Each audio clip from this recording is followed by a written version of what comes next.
So a few days ago, we got to go to my culinary school alma mater, Sullivan University here in Louisville.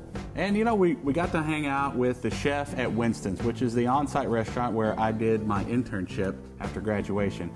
And I'm not the only one that has a relationship with this school.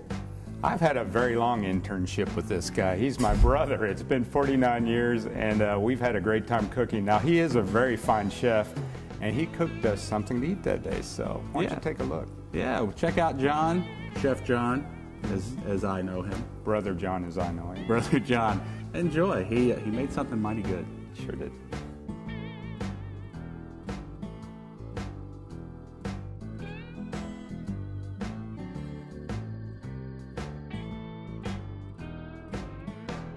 All right, so what I'm going to do first is I'm going to reduce a little cream.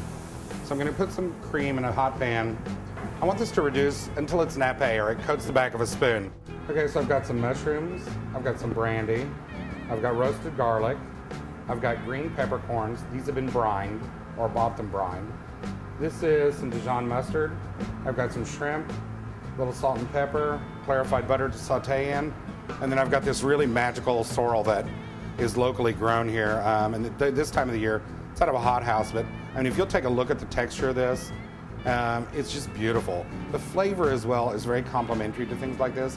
It's kind of nice and soft. The texture is beautiful. Yeah, and I did use it kind of like spinach, but I really don't cook it. I just let it wilt naturally. What I'm going to add to it, though, are the green peppercorns, and I've also mashed up some garlic. This garlic has been roasted.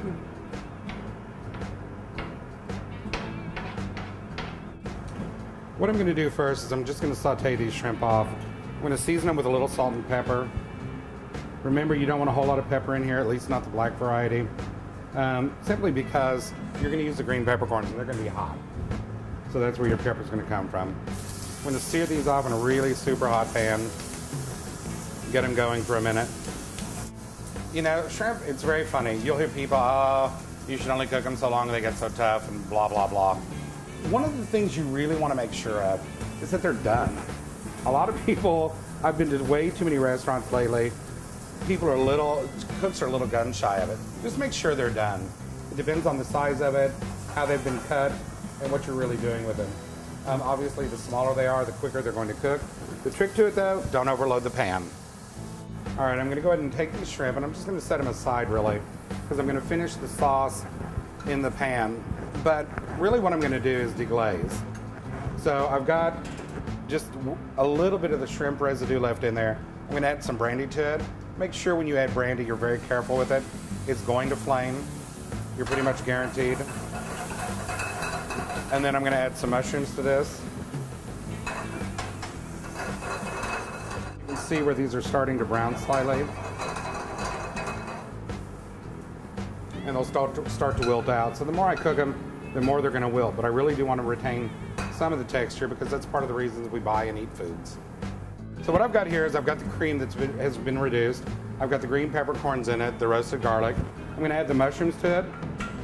I'm going to add a little Dijon mustard to this. And you really won't need much if you're preparing a small amount.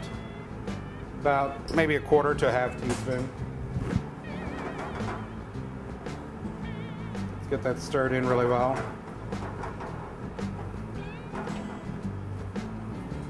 So what I've got here is an a la minute sauce. Yeah, this is pretty much all that it's going to be. The flavors are going to be straightforward.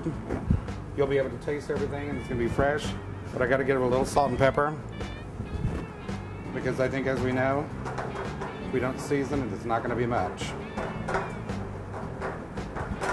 So this is ready, and the reason I know it, the way I know it's ready, is it coats the back of my spoon. So I'm really done with this. I can let it reduce a little bit more, but that's a bad idea. So I can thin it out if I need to. If I over thicken it, I can always thin it out with either a little stock or fresh cream. And that is simply shrimp Madagascar with some red sorrel.